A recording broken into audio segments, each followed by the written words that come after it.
सिर्फ अमीरों की बातें करते हैं, गरीबों को तो ये देखते भी नहीं। इसीलिए गरीबों के बारे में सोचने वाली एक ही पार्टी है, वो कांग्रेस पार्टी है। बिहार भगवान बुद्ध, महावीर, गुरु गोविंद सिंह, राजेंद्र बाबू और अनुग्रह नारायण सिन्हा जी की धरती है। ये एक बहुत बड़ी धरती है और ऐसे धरती पे हम आए हैं और ये जरूर है कि बिहार को एक बार फिर कठिनाइयों में बीजेपी सरकार धकेल दिया है। जो बिहार दुनिया को प्रकाश देता था, इतने बड़े बड़े नेता, इतने बड़े बड़े संत यहाँ दुनिया को प्रकाश दिए। बोध गया यही है, गुरु नानक जी का भी यही जन्म हुआ बिहार में, उसी ढंग से महावीर का भी इधर ही हुआ। ये सब लोग न्याय के लिए, सत्य के लिए लड़ते रहे, अपनी कोशिश की कि लोगों को सच्ची राह पे लाने के लिए।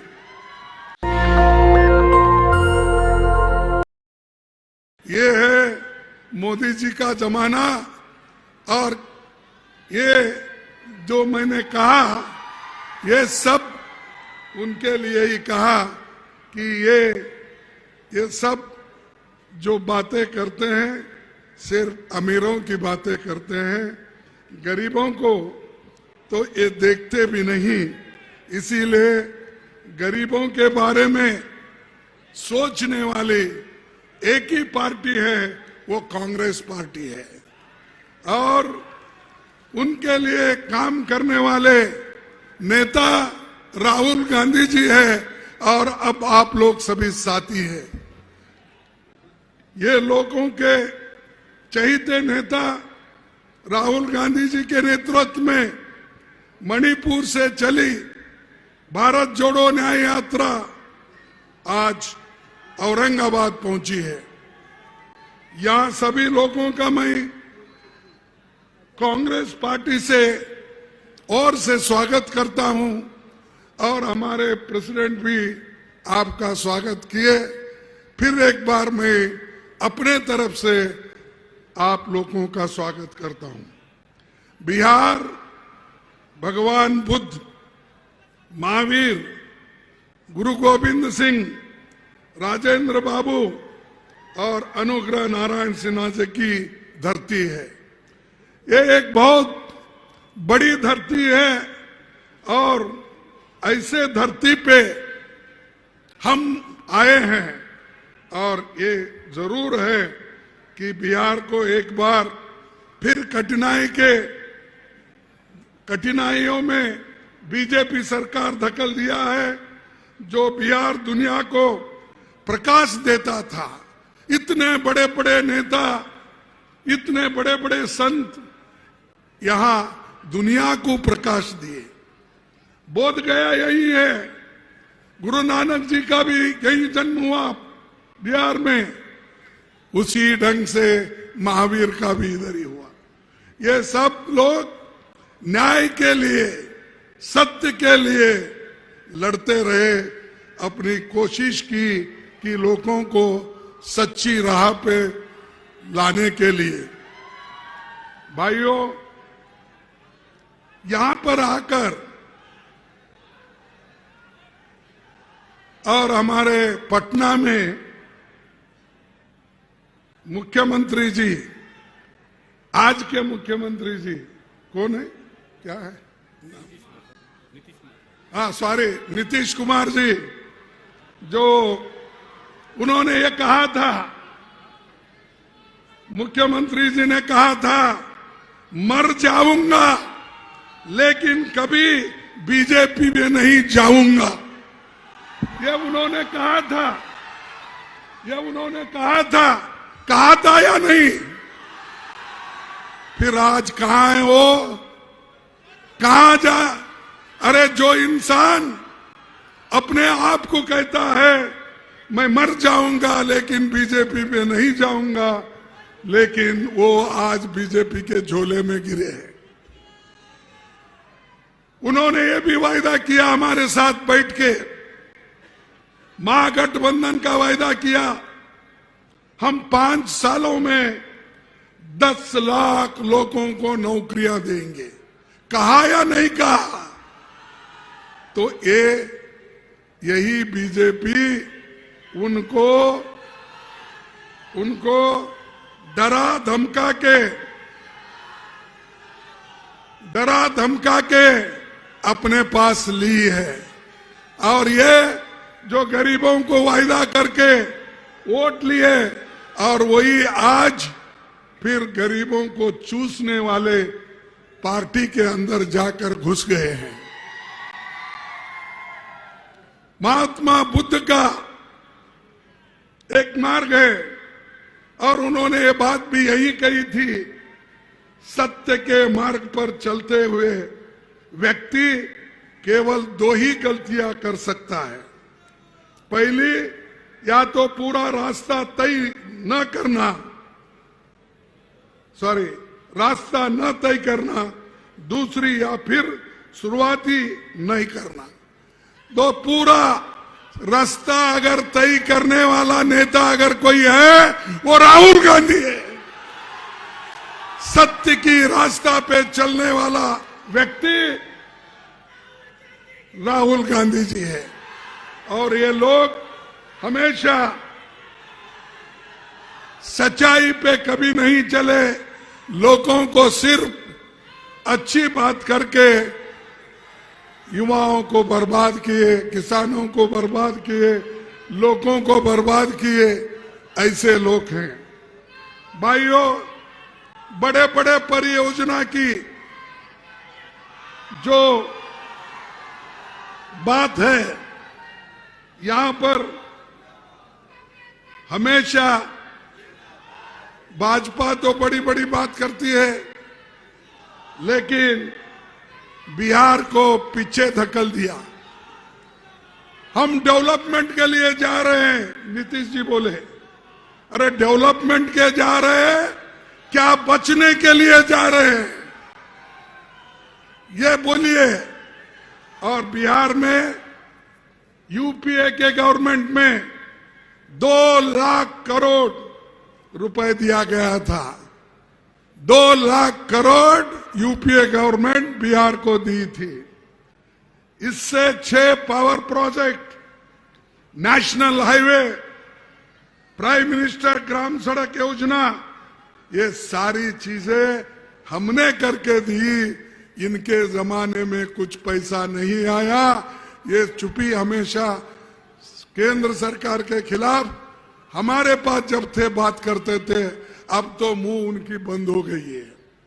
अब आप नाक पकड़े तो मुंह खोलेंगे, नहीं तो नहीं खोलेंगे। आपको नाक पकड़ना है, और आपके वोट के लिए वो नाक रगड़ेंगे भी। तो इसीलिए आप मजबूती से रहो।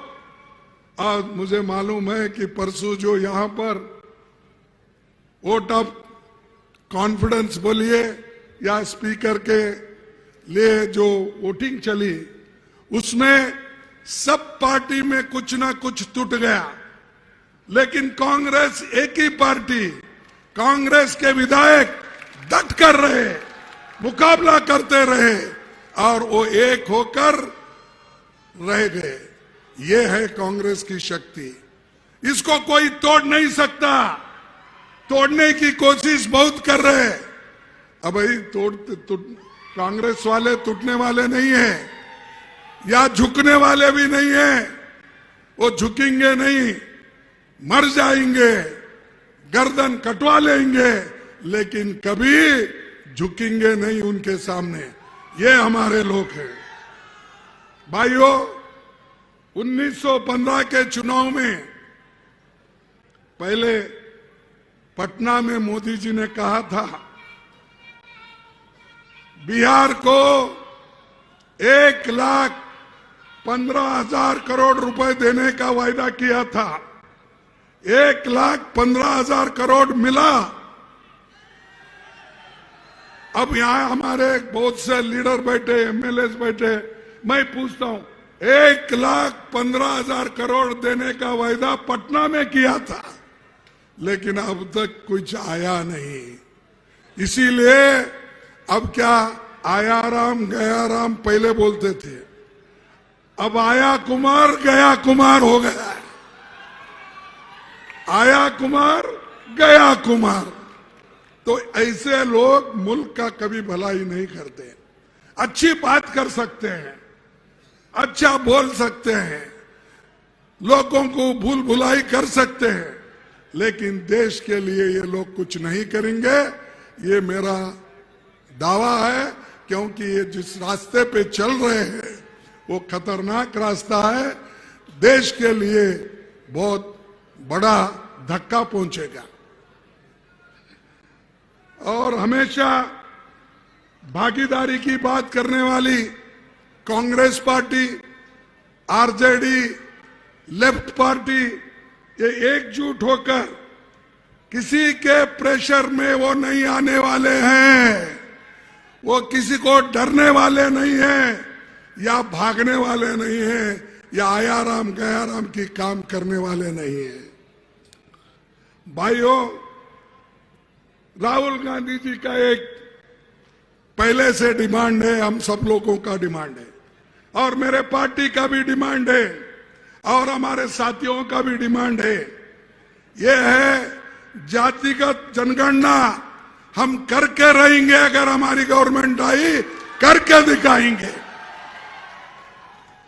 और ये अगर आया तो इससे हमको ये मालूम होगा कौन कितने पानी में है, कौन से कम्युनिटी के लोग, कास्ट के लोग कितना आजादी के बाद पाया और कहां ठहरे हैं।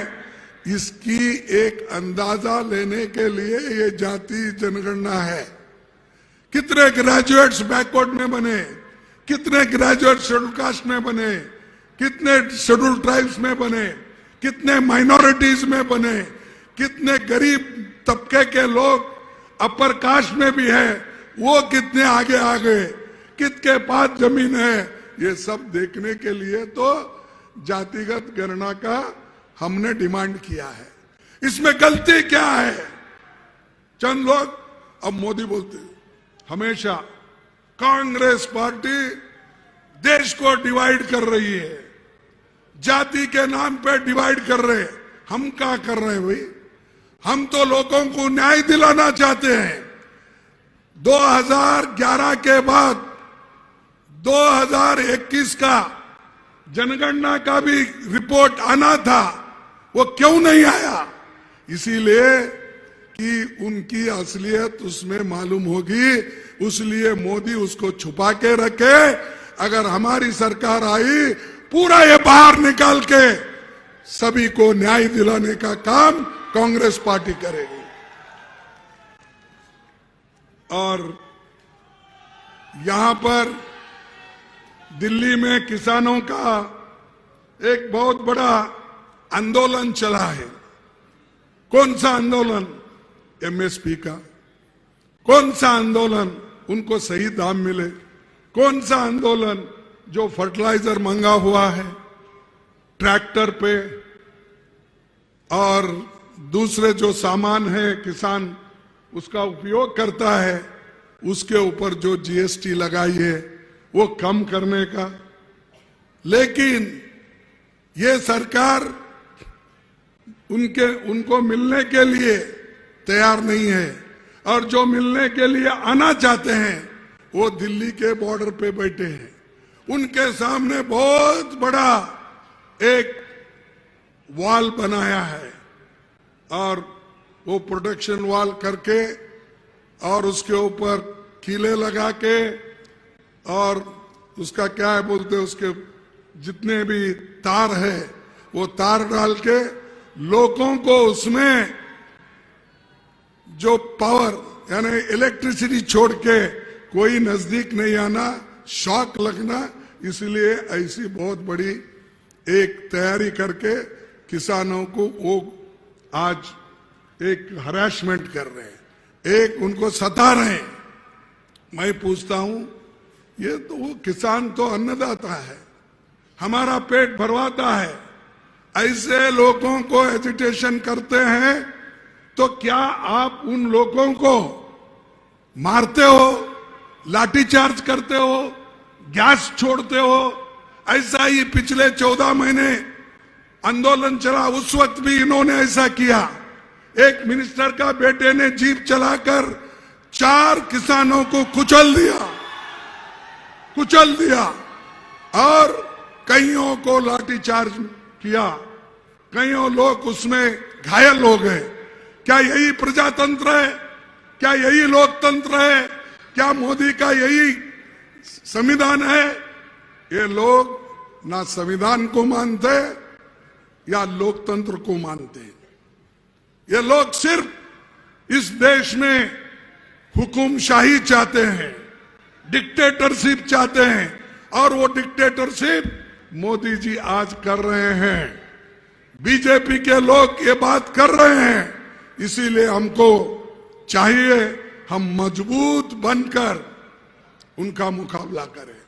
जब तक आप मजबूत नहीं बनेंगे, मैं खास करके गरीबों को कहना चाहता हूं, दलितों को कहना चाहता हूं, पिछड़े हुए लोगों को कहना चाहता हूं, माइनॉरिटीज के लोगों को कहना चाहता हूं, और जो भी कम्युनिटी में जो गरीब लोग हैं उनसे कहना चाहता हूं, ये तो मेरे लिए ऐसा महसूस हो रहा है मोदी ये आखिरी इलेक्शन करवाएगा, इसके बाद डेमोक्रेसी नहीं रहेगी, इसके बाद संविधान नहीं रहेगा, इसके बाद लोकतंत्र नहीं बचेगा। अभी डरा डरा के अपने पास ले रहा है। हमारे कई एमएलएस को इस 10 साल में हमारे 500 एमएलएस को उन्होंने खरीदा। बोलिए, कभी ऐसा हुआ? नेहरू जी के जमाने में हुआ, इंदिरा जी के जमाने में हुआ, लाल बहादुर शास्त्री के जमाने में हुआ, कब हुआ? राजीव गांधी के जमाने में हुआ? नहीं हुआ। तो ये क्यों कर रहे भाई? एक तरफ ये तो कहते हैं कि हमको सत्ता से कोई लोभ नहीं है, ये लोभ नहीं है तो खरीद रहे क्यों? हमारे 4-4, 5-5 सरकारें गिराई, परसों भी यही हुआ तुम्हारे पास। खैर, जो भागते हैं भागने दो, कहीं ना कहीं उनको रुकना पड़ता है, दम घुट जाता है, कहीं ना कहीं वो ठहर जाएंगे, उस वक्त हमको पकड़ेंगे हम उनको। भाइयों, ये भूमि गांधी जी, जो इंदिरा गांधी जी, महात्मा गांधी जी, सभी लोगों ने यहाँ पर बहुत ही प्रयास किया कांग्रेस पार्टी को मजबूत बनाने का। नेहरू जी के जमाने में भी, और कई हमारे नेता यहाँ पर, जो हमारे महामाननीय अध्यक्ष थे राजेंद्र प्रसाद जी, वो भी यहीं के, और बाकी के नेता जो सोशलिस्ट नेता थे वो भी यहीं के। जब कुछ अन्याय होता है तो तब वो लोग उठते हैं, चाहे कांग्रेस के हो, चाहे गरीबों के हमदर्द लोग हो। ये बिहार ऐसा बिहार है, यहाँ गरीबी हो सकती है लेकिन उनके पास स्वाभिमान है, अभिमान के साथ जीने वाले लोग हैं। और एक बार आपको इतिहास के पन्ने में जाना है और मोदी जी को हटाना है। आप जरूर ये काम करेंगे, ऐसी मैं आशा करता हूं। और जो किसान लड़ रहे हैं दिल्ली में, उनको भी हम सपोर्ट कर रहे हैं। एमएसपी के लिए हमने परसों ही कहा कि अगर हमारी सरकार आएगी तो एमएसपी का कानून, गारंटी का कानून हम जरूर लाएंगे और लोगों को मदद करेंगे। और हम झूठ बोलने वाले लोग नहीं हैं। जब लोगों को पेट को खाना नहीं मिलता था, हमने ग्रीन रेवोल्यूशन करके सोनिया गांधी के जमाने में फूड सिक्योरिटी एक्ट लाके पेट को खाना दिया। और आज मोदी कहते हैं 80 करोड़ लोगों को मैंने फ्री अनाज दिया। कहां से देते भाई? कानून हमारा दिए हम। तुम 5 किलो चावल बढ़ाकर बोल रहे कि हमने सबको फ्री अनाज दिया। देने वाले 5 साल क्या काम कर रहे थे? 10 साल हो गई आपकी हुकूमत, अब फ्री चावल याद आया आपको? इसलिए याद आया वोटों के लिए। लेकिन हम, इलेक्शन नहीं था उस वक्त, चुन के आने के बाद सोनिया गांधी जी ने वो काम किया। गरीबों के लिए मनरेगा लाया, गरीबों के लिए फूड सिक्योरिटी एक्ट लाया, गरीबों के लिए एजुकेशन बच्चों के लिए, ये सारी चीजें हम की। ऐसी चीज करके बताओ। बड़े बड़े भाखड़ा डांगल डैम जैसे हमने बनाया, पब्लिक सेक्टर हमने बनाया, BHEL, BAL, ऐसे बड़े जो पब्लिक सेक्टर्स है सार्वजनिक क्षेत्र में, उनको हमने किया। तुमने क्या किया बताओ? एक आधा BHEL, एक आधा कोई बड़े बड़े एम्स। अब हमने एम्स किया तो उसका कॉपी करके अब सोच रहे, अरे भाई हमारे ESI के तरफ से तो हमने मेडिकल कॉलेज और एम्स ये बहुत से खोले, लेकिन मोदी उसको मानने के लिए तैयार नहीं, क्योंकि मोदी अपनी गारंटी देता है। अपनी गारंटी क्या है उसकी आपको मालूम है। हालांकि हमने 72,000 करोड़ रुपए लोन किसानों का माफ किया या नहीं किया? लेकिन मोदी ने क्या किया? कर्जा माफ किया। देखो, मोदी ने कर्जा भी माफ नहीं किया और हमेशा ये बोलते रहे कि मेरे लोग को सुख और समृद्धि से रखता हूं। और एक चीज है भाइयों, जब छत्तीसगढ़ की सरकार अपना स्टेट के ओर से MSP का दाम बढ़ा सकती है, बिहार में क्यों नहीं? ये करना चाहिए, लेकिन ये नहीं करते, सिर्फ वो कहते रहते हैं। दूसरी चीज, PM फसल बीमा योजना, ये दूसरे बड़े बड़े कंपनियों को दिए, प्राइवेट कंपनियों को। बड़े बड़े प्राइवेट कंपनी को देकर वो कंपनियां आज 40,000 करोड़ रुपए कमाए हैं। किसानों के पास इंश्योरेंस के पैसे लेना, लेकिन देते वक्त कंजूसी करके, काट छाट करके उनको दूर करना। और आखिरी में आज इंश्योरेंस कंपनियों को, जो मोदी जी के दोस्त हैं, जो हमेशा जिनको मदद करते हैं, वो लोग 40,000 करोड़ रुपए बचा लिए हैं। किसी गरीब के पास 10 रुपए बचे हैं तो ये हमेशा ऐसी चीजें करते हैं।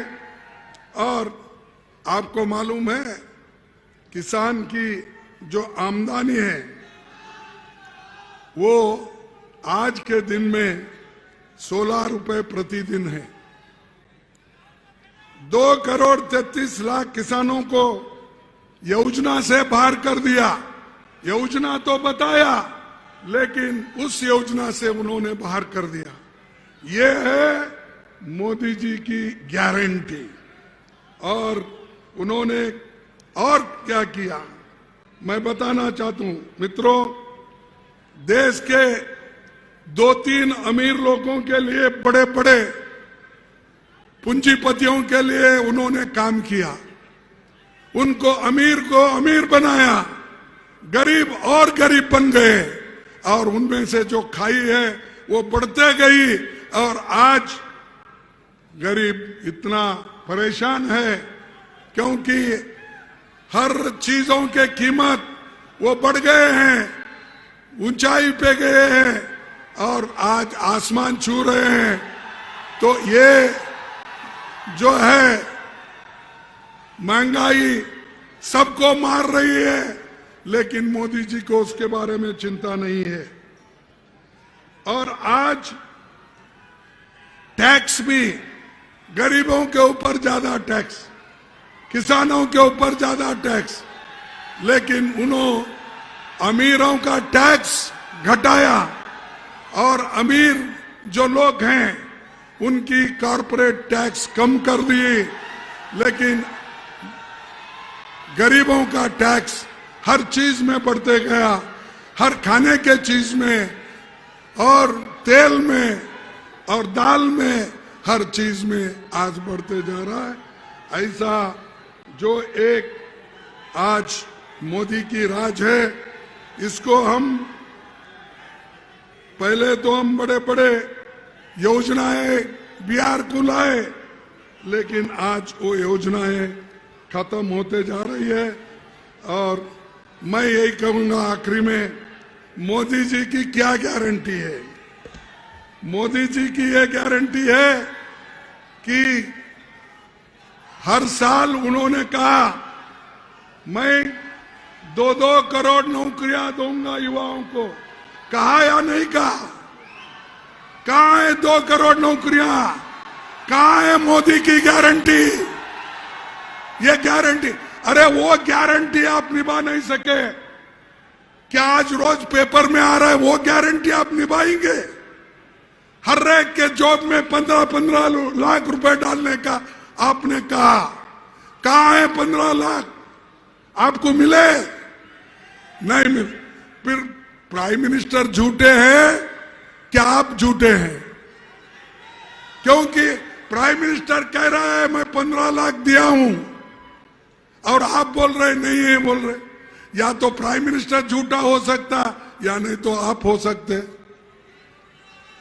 फिर पूछो, अब जब यहां आएगा या कहीं भी बिहार में फिरेगा, उसको ठहरा करके पूछो, भाई पहले मेरे बच्चों को 2 करोड़ की वायदा किया था नौकरी का, वो देगा।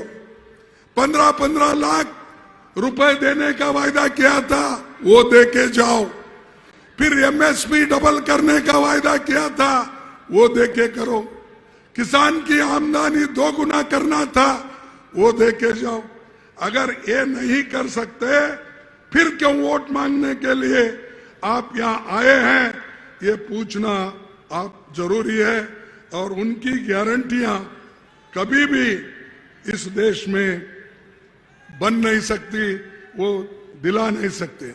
लेकिन हमारी गारंटी हमने कर्नाटक में करके दिया, हमने तेलंगाना में करके दिया, और हमारी गारंटी पहले भी फूड सिक्योरिटी एक्ट बोलो, मनरेगा बोलो, कंपल्सरी, ये हमारी गारंटी हमने करके दिया।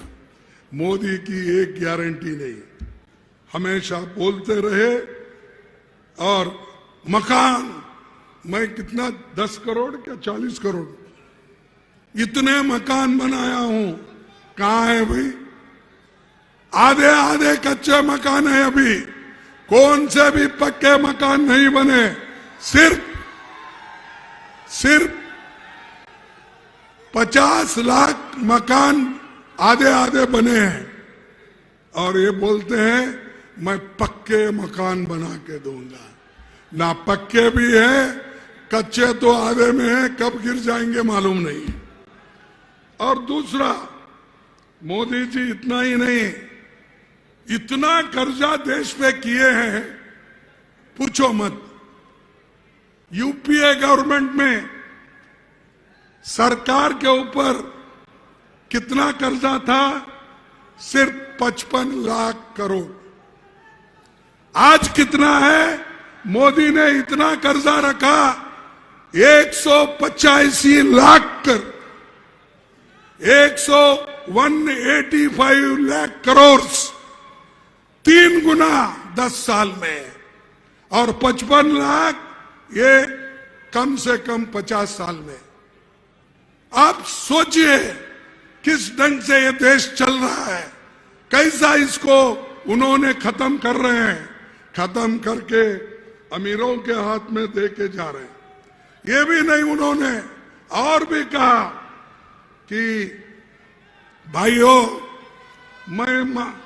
मेरे को मां गंगा ने बुलाई है, बोले इलेक्शन में 2014 में। क्या बोले उन्होंने? कहा गुजरात से देश की सेवा करने के लिए मां गंगा ने मुझे बुलाई है, इसीलिए मैं वाराणसी में ठहर रहा हूं, उन्होंने कहा। अरे भाई, मां गंगा ही बुलाई, तुमने बोला। नेशनल दस्तक की आपसे गुजारिश है कि अगर इसको बचाना चाहते हैं तो नेशनल दस्तक को सब्सक्राइब करने के लिए रेड कलर के सब्सक्राइब बटन को दबाएं, फिर बेल आइकन की घंटी दबाएं। नेशनल दस्तक को बचाने के लिए बहुत जरूरी है कि हर खबर को शेयर करें, लाइक करें, कमेंट जरूर करें।